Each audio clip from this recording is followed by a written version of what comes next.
여러분, 우리가 생각할 때의 성경 워낙 흔하게 사용되어지니까 정말 이 성경의 귀한 성경책이 귀하다는 것을 별로 못 느끼고, 집에 가면 여러 권이 이쪽에도 있고 저쪽 구석에도 있고 책꽂이에도 있고 가방에도 있고, 요즘은 또 스마트폰 안에도 들어와 있고 이러다 보니까 왠지 이 말씀이 좀 뭐라 그럴까요? 가치성이 좀 떨어진다고 할까요?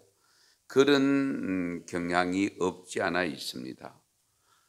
그런데 우리가 어디에 가서든지 구할 수 있고 마음만 먹으면 읽을 수 있고 그리고 그것을 가질 수 있다는 것이 얼마나 큰 복인지, 그 복이 된 것임을 여러분 믿으셔야 됩니다. 왜냐하면 이 성경이 귀할 때에는 그때에 그 당시에 신앙생활을 했던 분들, 그들에게 감동적인 사연들이 많이 있습니다. 그런데 우리는 그런 사연들을 아마 잘 못 갖고 있죠. 예.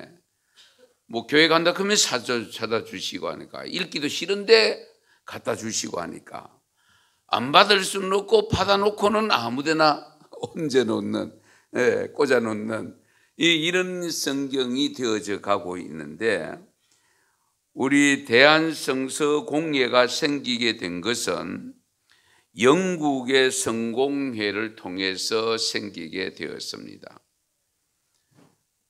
우리 역사적으로 거슬러 올라가면 약 200여 년 전에 영국의 웨일즈라고 하는 그 한 마을에, 마라라고 하는 마을에서 생긴 일이 하나인데, 그의 교회가 있었대요. 교회가 있었는데 그 교회의 목사님이 찰스라고 하는 목사님이 계셨는데, 매주일마다 아이들에게 성경을 말씀을 외워오도록 했대요. 아직도 귀할 때니까 책이. 그런데 이상하게 말씀들을 잘 외워왔는데 어느 주일날 말씀 외워온 사람 그러니까 한 사람도 손을 들지 않는, 전부 다 모든 학생들이 쭈빗쭈빗하면서 말을 안 하고 이상하게 고개를 떨구고 있는 그 모습을 보고, 또 그 유독 잘 외워오던 아이도 그 멜이라고 하는 아이가 있었는데, 그 여자아이에게도 너는 그러니까 걔 고개를 떨구고 이야기를 안 하는 거예요. 이 목사님은 영문을 몰라서 이상하다 생각하면서 그렇게 물을 때에, 죄송합니다 목사님, 이번 주간은 날씨가 나빴어요. 그래, 날씨 나쁜 건 나도 알지. 날씨 나쁜 것하고 성경 외우는 거하고 무슨 상관이냐. 그러니까 그 학생이 대답이, 말씀이 사실은 우리는 성경책을 하나도 갖고 있는 집이 없습니다. 그런데 저 건너 마을에 거기에 성경을 갖고 있는 집이 있는데 늘 저희들은 거기 가서 성경 구절을 찾아서 적어와서 외워왔습니다. 그런데 한 주 내내 비가 너무 와서 거기 마을로 가려고 하니까 어른들이, 집 부모님들이 목각으로 해서 못 가서 말씀을 못 외워왔습니다. 그 소리를 들은 이 찰스 목사님이 한 방 맞은 듯한 느낌을 받았습니다. 그 사실을 목사님도 몰랐던 거예요. 그냥 집에 있는 성경 말씀 적어서, 그냥 부모님이 갖고 있는 말씀 적어서 이렇게 갖고 오는 줄 알았는데, 그 마을에 있는 성경책이 자기 집에 있는 집이 없었대요. 이웃 마을에 한 권 있는 집이 있었는데 그 집에 가서 그 말씀을 적어와서 외워왔다는 겁니다. 그래서 이 목사님께서, 그렇다면 이 성경 말씀을, 우리 적힌 성경책을 어떻게 하든지 보급하는 방법을 강구해야 되겠다. 그러면서 그 다음 주일이 지나고 난 다음에 런던으로 내려가서 친구 동료 목사님들 몇 사람을 만나서 사정 이야기를 하고 성경 보급할 수 있는 방법을 강구하자. 그래서 만들어진 것이 영국 성서공예입니다. 그 영국 성서공예에 있는 그것이 우리나라 1895년 11월 달에 영국 성서공예 한국 지부가 생긴 겁니다. 그것이 오늘 우리 지금 성경책을 보급하고 있는 대한성서공예의 모체가 되는 겁니다. 우리나라 들어온 지가 이제 120년이 좀 넘었었습니다. 이 대한성서공예 우리 잘 모르죠. 모르는 분이 많이 있을 겁니다만은 어쨌든 성경책을 대표적으로 해서 보급을 하고 있는데 이 성경책을 보급하고 있는 대한성서공예가 금년에 한번 참고로 들어보시기 바랍니다. 118개 나라에 217개 언어로 된 성경을 보급했다는 겁니다. 217개 언어로 된 성경. 보급인데 지난해에 비해서 55,917부 증가한 성서를 보급을 했고요. 1973년 해외 성서 보급을 시작한 이래 총 1억 7,500여만 부를 제작해서 보급했다고 합니다. 그런데 특이한 것 잘 들으세요. 해마다 증가하던 우리 한국 내의 성서 보급이 금년에는 지난해에 비해서 69,220부가 적게 출간되었다고 합니다. 전체 배부된 것은 525,124부, 이게 아주 끝 숫자까지 다 밝히고 있습니다. 그런데 69,220부가 지난해보다 적게 출간됐대요. 저는 이 내용을 보면서 여러 가지로 생각을 좀 하게 됩니다. 한국교회의 현실과 성경, 하나님의 말씀이 담긴 성경 보급이 함께 줄어들고 있다는 사실을 별것 아니라고 생각할지 몰라도 이 굉장히 큰 사건입니다. 그렇지 않습니까?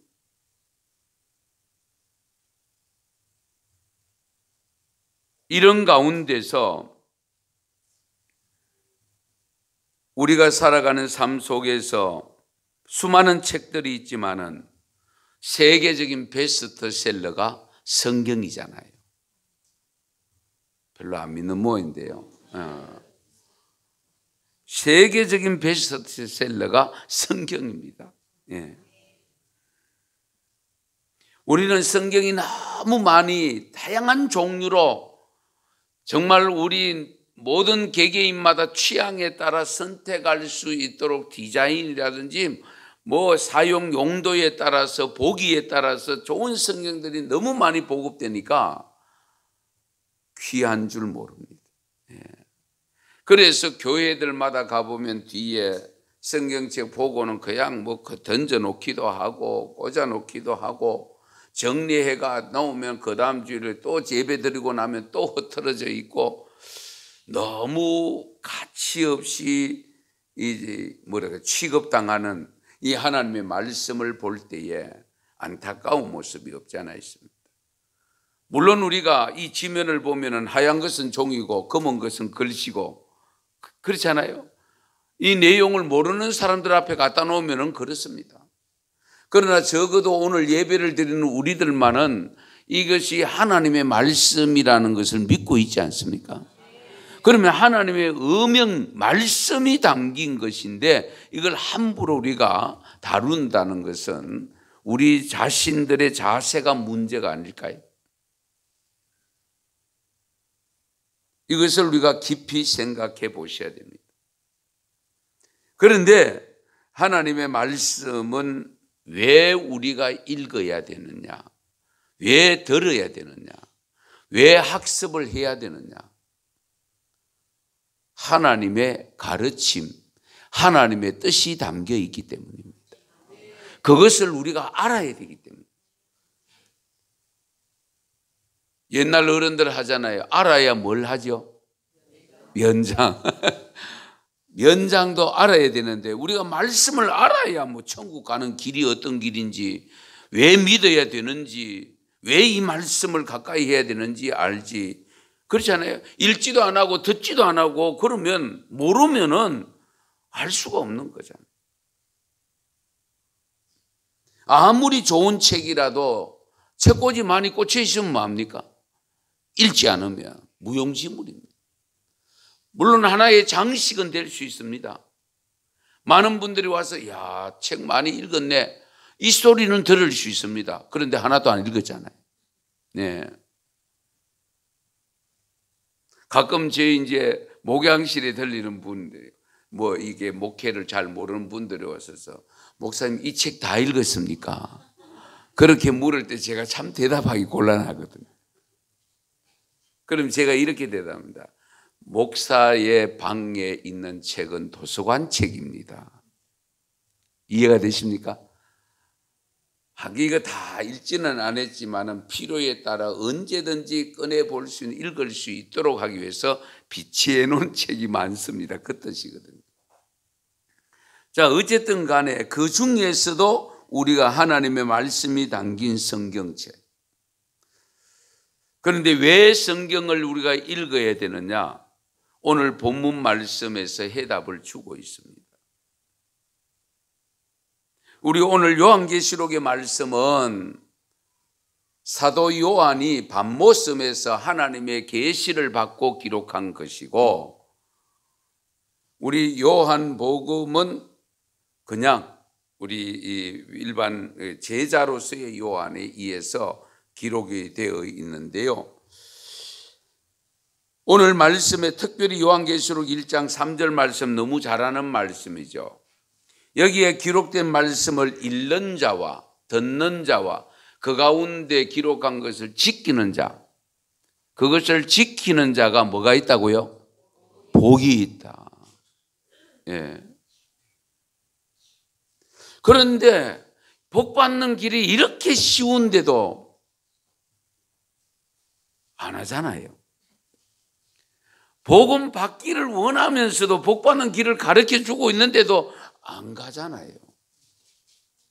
세상 사람은 어떻습니까? 복을 줄 수 없다고 우리가 여기고 있는 돌부처 앞에 가가지고 1만 번째 제를 하고, 그렇지 않습니까? 어떤 경우는 돼지머리를 갖다 놓고 입에다가 돈까지 물려놓고 술까지 따라주면서 절하고 있잖아요. 왜? 복 달라고. 그런데 우리가 만복의 근원이 되시고 우리 복의 근원 되시는 하나님께서 우리 그 하나님을 믿는 믿음을 가지고 그 하나님이 주신 말씀을 기록해 놓고 이것을 읽는 자와 듣는 자와 그 가운데 행하는 자가 복이 있다라고 말씀하시는데 왜 읽지도 안 하고 들으려고도 제대로 안 하고 왜 그렇습니까? 여러분이 다 그렇다는 건 아니고요. 네. 우리가 깊이 헤아려 보셔야 됩니다.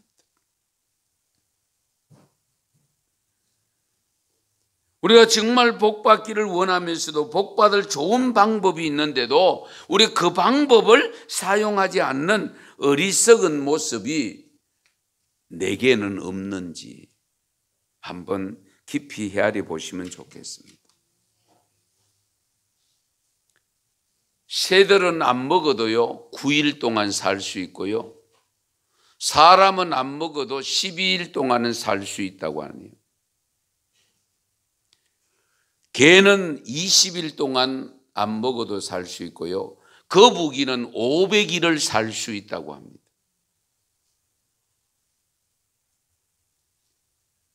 살았다고 해서 산 겁니까? 죽지 못해 살고 있는 거지. 그렇지 않습니까? 그러면 육신의 양식을 먹지 않으면 12일을 버티기 힘든 우리들인데 이 영원한 영의 양식을 먹지 않고는 얼마나 버틸 수 있을까? 잘 버텨요. 예. 몇 년도 버티고요, 몇십 년도 버티고 있어요.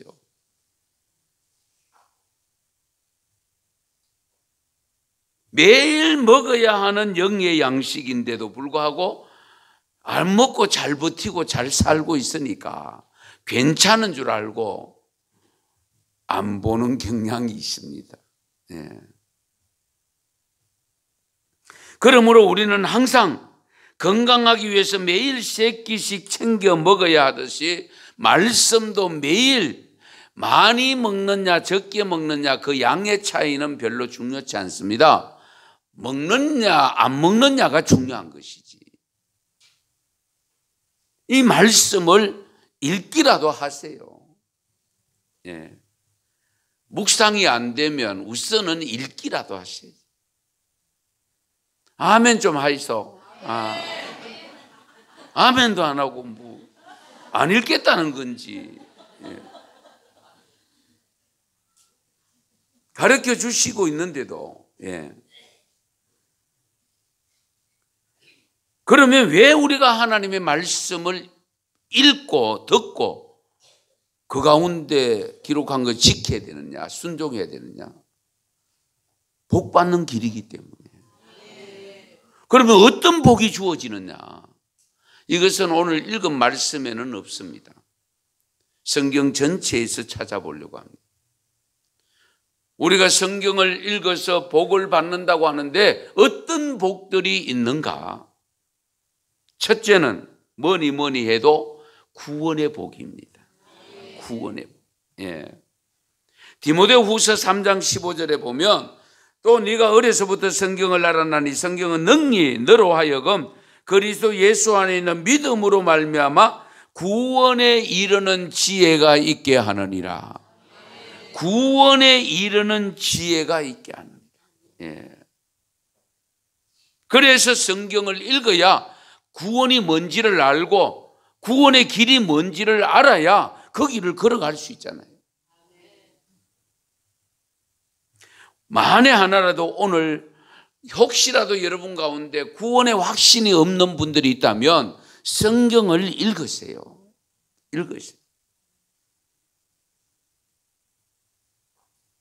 그래서 로마서 10장 17절에 보면 믿음은 들음에서 났는데 무엇을 듣느냐? 하나님의 말씀을 들어야 된다. 믿음은 들음에서 생겨나요. 자꾸 들어야 돼요. 아무거나 들으면 안 되죠. 뉴스 듣고 뭐 세상에 이상한 소리 듣고 그거 듣는 거죠. 하나님의 말씀을 들을 때에 믿음이 생긴다라고 일러주고 있습니다. 월남 이상재 선생, 여러분 역사를 공부하신 분들은 우리 학교 고등학교 다니시면 다 아실 텐데요. 월남 이상재 선생이 초대 때에 주미공사 우리 박정량의 사무관으로 1888년 한 해 동안 미국에서 보냈다고 합니다. 그곳에서 이 월남 선생이 기술 문명이 발달된 이 미국을 바라보면서 깜짝 놀랐대요. 우리는 호롱불도 제대로 못 켜가지고 하던 시절이잖아요. 그 강대국의 비결을 배워서 조선의 힘 있는 나라로 만들어 보고 싶은 마음이 생겼을 때에 청나라, 그 당시에 청나라 공사관 관리가 서구 문명은 성경에 근거하고 있다. 그러면서 한문으로 된 성경을 한 권 주더래요. 청나라, 중국 청나라. 그래서 월남 선생님이 한문을 배우고 한문을 좀 잘 알잖아요. 그러니까 그 한문 성경을 읽고 나갔는데 이 성경을 읽으면 군사력을 어떻게 하고 뭐 이런 걸 적힌 줄 알았더니 전혀 그런 내용이 없으니까 읽다가 다른 데 그냥 던져놨어. 그런데 어느 날 이 성경을 읽었을 때 무슨 내용이 있었는가 하니까 오병이의 기적 사건, 그것을 읽었던 기억. 예. 그 기억을 하고 있으면서 한편으로 생각하니까 허무맹랑하고 과연 그런 일이 있을까? 또 의문도 생기고. 그런데 미국을 바로 이토록 강한 나라로 만들게 된 근본 원인은 성경에 있다라고, 그것도 미국 사람이 준 게 아니고 청나라 중국 사람이 그 한문 성경을 건넸단 말이죠.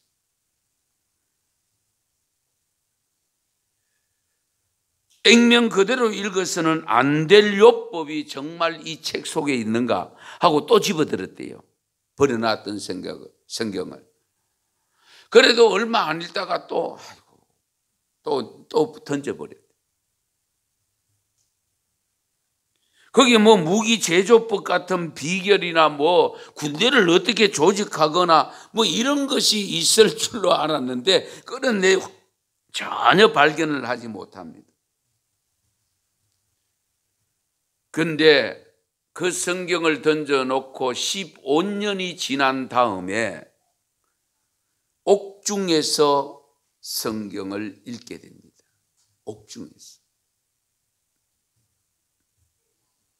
그 성경을 읽다가 낙심하고 깨닫지 못하여 던져버렸던 그것을 끝까지 읽으면서 반드시 구원을 얻는 길로 인도함을 받았다는 사실입니다.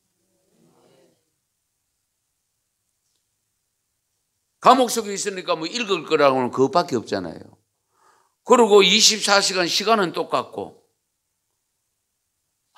아무 할 일 없으니까 읽을 수밖에 없는데 그 감옥에 들어가서 15년 만에 읽던 그 성경을 읽고 신앙을 갖게 됩니다. 그래서 우선은 읽는 것이 중요하고 읽을 때에 복으로 연결됩니다. 두 번째, 성경은 거듭나게 하는 능력이 있습니다. 베드로전서 1장 23절에 보면 너희가 거듭난 것은 썩어질 씨로 된 것이 아니요 썩지 아니할 씨로 된 것이니 살아있고 항상 있는 하나님의 말씀으로 되었느니라. 거듭난 것은 썩지 아니할 영원한 하나님의 말씀으로 되었음을 강조하고 있습니다. 요한복음 3장 39절 말씀에도 보면 너희가 성경에서 영생을 얻는 줄 생각하고 성경을 상고하거니와 이 성경이 곧 내게 대하여 증거하는 것이로다. 성경은 예수님을 알려주시기 위해서, 가르쳐 주시기 위해서 기록해 놓았다. 여기서 중요한 것은 성경 자체가 능력이 있는 것은 아닙니다. 성경책 갖다 놨다고 해서 기적이 일어나는 것도 아니고 이 책 자체가 능력이 있는 것이 아니라 이 가운데 기록한 말씀이고 이 말씀을 읽을 때에 그게 내 속에 들어올 때에 받아들일 때에 거기에 역사가 일어나는 겁니다.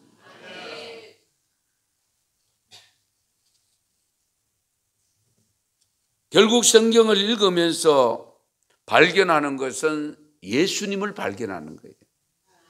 예수님이 누구신가? 왜 우리가 예수를 믿어야 되는가? 예수를 믿으면 어떻게 되는가? 이러한 자세한 것을 성경 속에서 가르쳐주고 있다는 거예요. 일본의 악명 높은 한 도박사가 세계를 누비면서 도박을 하면서 많은 돈을 벌었는데 태평양을 건너오면서 자기 손을 이렇게 보면서 이 손의 기술 무슨 기술일까요? 속이는 기술이지. 이 손의 기술을 하고 기뻐했는데 그러다가 가판 위에 한 여자아이가 성경책을 읽고 있더래요. 그래서 곁눈질 해가지고 이렇게 봤대요. 도박도 곁눈질을 잘하잖아요. 그렇죠? 네. 속이려고 하면 그렇게 해야 되는 거 아닙니까? 제가 도박은 안 해봐서 잘 모르는데 하여튼 해본 것처럼 제가 이야기했습니다. 그런데요, 마태복음 마침 5장을 읽고 있었는데 30절에 이런 말씀이 있는 거기에 시선이 꽂힌 겁니다. 또한 만일 내 오른손이 너를 실족하게 하거든 찍어내 버리라. 내 백체 중 하나가 없어지고 온몸이 지옥에 던져지지 않는 것이 유익하니라. 지금 자기 손을 보고 야 기술 좋은 손 그렇게 했는데 손을 찍어버리래. 죄 짓는 손 찍어버려. 이 백체 중 하나가 없어지고 손이 없어지고 온 몸이 지옥에 던져지지 않는 것이 유익하지 않느냐. 이 말씀에 잔잔한 생각이 묵상을 하게 됩니다.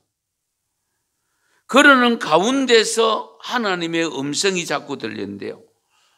선상에 나와 하늘을 쳐다보도 찍어버리라. 침실에 들어가도 찍어버리라. 저 넘설거리는 파도를 봐도 찍어버리라. 들려오는 바람 소리를 듣는데도 찍어버리라. 이것이 마음의 자리를 잡고 그 태평양을 건너와서 배에 내리자마자 자기를 환대하러 나온 사람에게 도끼를 좀 가져다 달라. 정말로 도끼를 가져다 그 손을 잘라버렸대.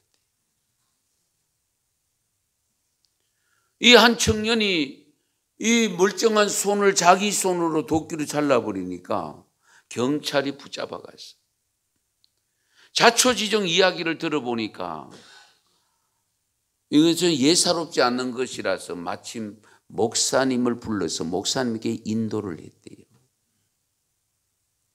목사님이 그 노름 기술을 가지고 있는 청년, 그 손을 잘라버린 그 청년을 데려다가 결국은 신학을 시켜서 전도사가 되게 하셨고 전도자가 되게 하셨다는, 할렐루야. 하나님의 말씀의 능력이 바로 여기 있는 겁니다.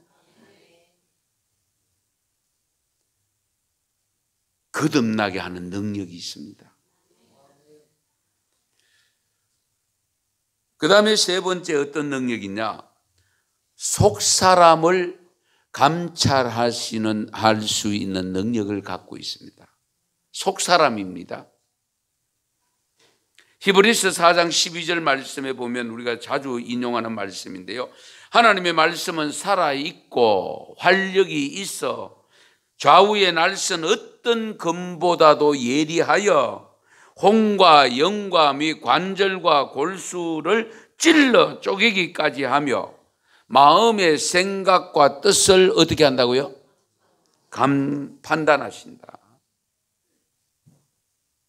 감찰하신다. 마음의 생각과 뜻을,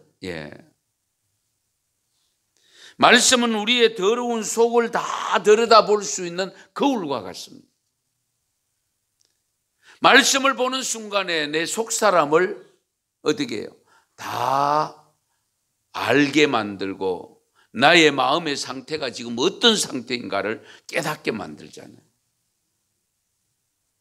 그래서 아마 마음이 더러우면 더러울수록 성경을 읽고 싶을까요? 읽지 않고 싶을까요? 안 읽고 싶겠지. 얼굴이 못생기면 거울 안 보고 싶잖아요.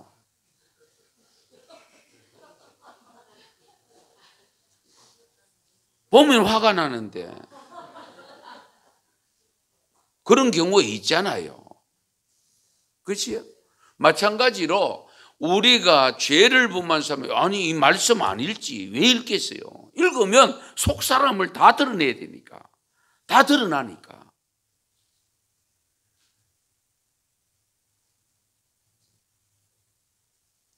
오늘날 우리 시대가 정말 많은 것을 해부해 주고 있습니다. 초음파로 우리 속을 들여다보고 있습니다. MRI로 뭘까지 들여다보니까 뼛속 깊은 조직까지 다 들여다보고 있습니다. 그러나 아무리 미세한 것을 볼 수 있는 기계라 할지라도 마음은 들여볼 수가 없습니다. 그 마음은 누가 어떤 것이 들느냐? 말씀만이. 하나님의 말씀은 마음을 들여보고 있어요.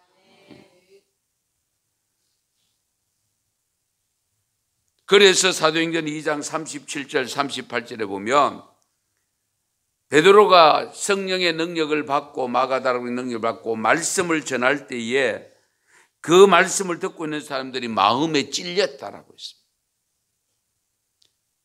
베드로와 다른 사도들에게 물어 이르기를 형제들아 우리가 어찌할꼬 하거늘 베드로가 이르되 너희가 회개하여 각각 예수 그리스도의 이름으로 세례를 받고 죄사함을 받으라. 그리하면 성령을 선물로 받으리라. 말씀을 듣는 순간에 마음에 찔렸다. 왜 찔렸느냐? 말씀이 나의 마음을 조명했기 때문에, 비춰줬기 때문에.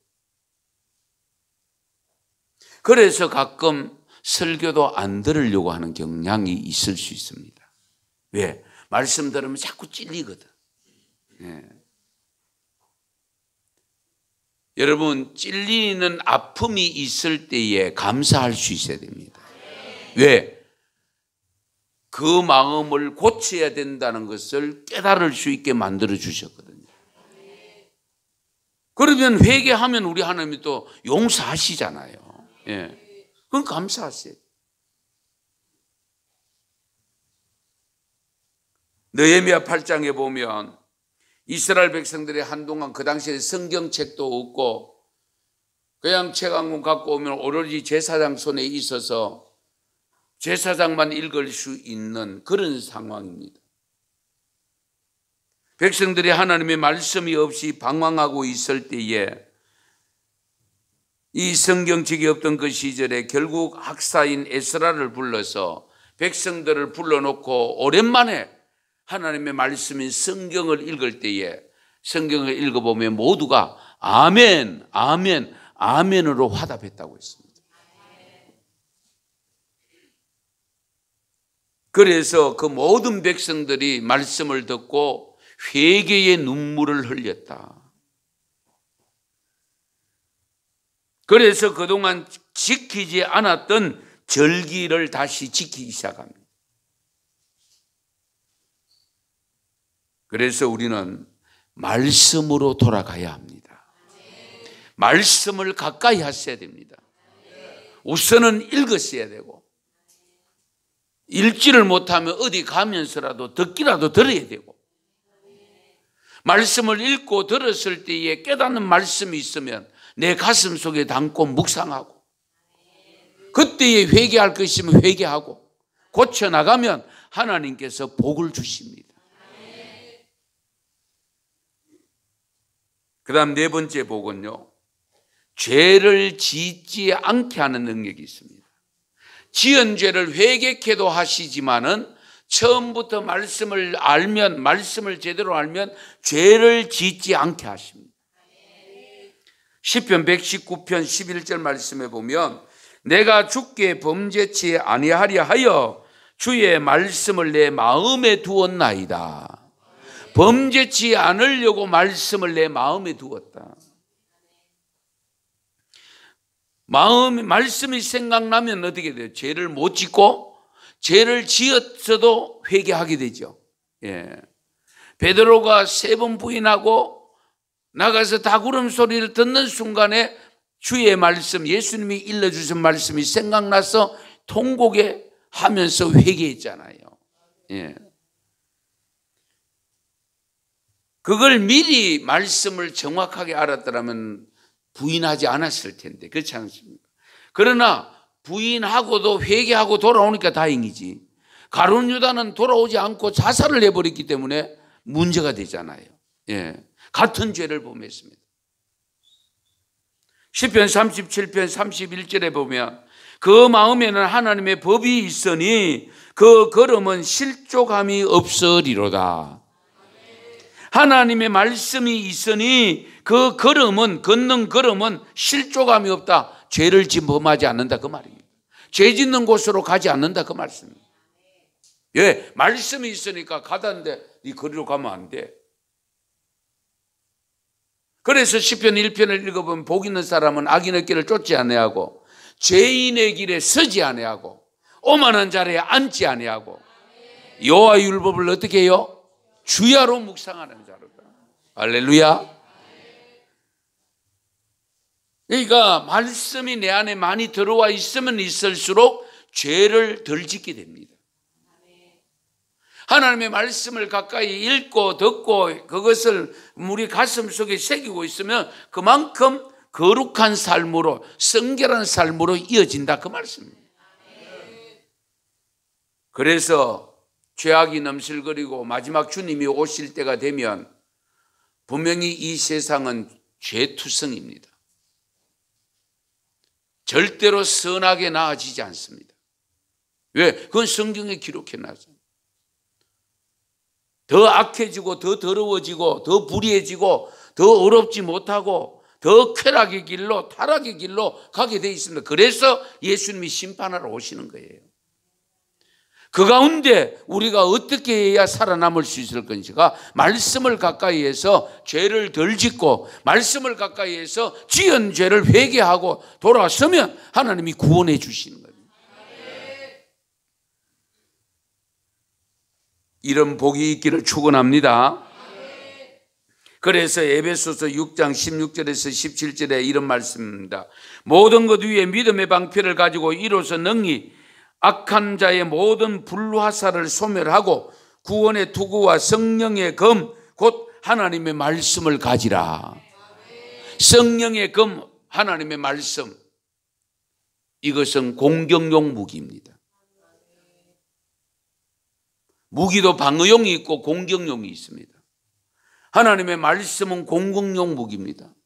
우리가 사탄이 나를 대적해 올 때, 나를 넘어뜨리려고 할 때에 말씀이 생각나면 어떻게 돼요? 말씀으로 공격하면 물질러지는데, 그것을 예수님이 40일 동안 광야에서 금식 기도하고 난 다음에 사탄이 넘어뜨리려고 할 때에 3번의 시험을 받을 때 뭘로 공격했습니까? 말씀으로. 말씀으로 넘어뜨리잖아요. 그러므로 말씀을 가까이 하시기 바랍니다. 마지막으로 이 말씀의 능력은 어떤 복이 있느냐? 복을 받는 통로로서의 역할을 합니다. 통로. 복의 통로의 역할을 합니다. 예. 여호수아 1장 8절을 보면 잘 아는 말씀입니다마는, 이 율법책을 내 입에서 떠나지 말게 하며 주야로 그것을 묵상하여 그 가운데 기록한 대로 다 지켜 행하라. 그리하면 내 길이 평탄하게 될 것이며 내가 형통하리라. 이 말씀은 더 이상 설명이 필요 없죠. 우리 예수님께서 누가복음 11장 28절을 보면 예수님께서 이러시되 오히려 하나님의 말씀을 듣고 지키는 자가 복이 있느니라. 말씀을 듣고 지키는 자가 복이 있다. 야고보서 1장 25절의 말씀 보시면 자유하게 하는 온전한 율법을 들여다보고 있는 자는 듣고 잊어버리는 자가 아니요 실천하는 자니 이 사람이 그 행하는 일에 복을 받으리라. 말씀을 읽고 듣고 있는 것만으로 아니고 그것을 실천할 때에, 순종할 때에 우리 하나님께서 복을 주신대요. 네. 그래서 오늘 읽은 우리 요한계시록 1장 3절 말씀, 이 예언의 말씀을 읽는 자와 듣는 자와 그 가운데 기록한 것을 지키는 자가 복이 있나니 때가 가까움이라. 여기 때는 역시 종말의 때입니다. 여러분 많이 들었었지만 한 번 더 들으시기 바랍니다. 백화점의 왕 존 워너메이커 씨 아시죠? 14살 때 점원으로 출발해서 31살 때에 백화점 주인공으로 등장합니다. 그것이 1869년입니다. 미국에서 가장 큰 백화점을 세운 백화점의 선구자 이 존 워너메이커 씨가 말년에 이런 고백을 합니다. 잘 들어보세요. 제 재산은 그 당시입니다. 건물과 땅만 해도 대략 200억 달러가 됩니다. 이 가운데 가장 가치 있고 소중한 것은 11세 11살 때 시골 소년일 때에 2달러 75센트를 주고 산 빨간 가죽 성경입니다. 당시 돈이 없어서 할부로 구입했는데 이 성경을 가장 귀한 재산이 되었습니다. 왜냐하면 이 성경이 오늘 저를 만들었기 때문입니다.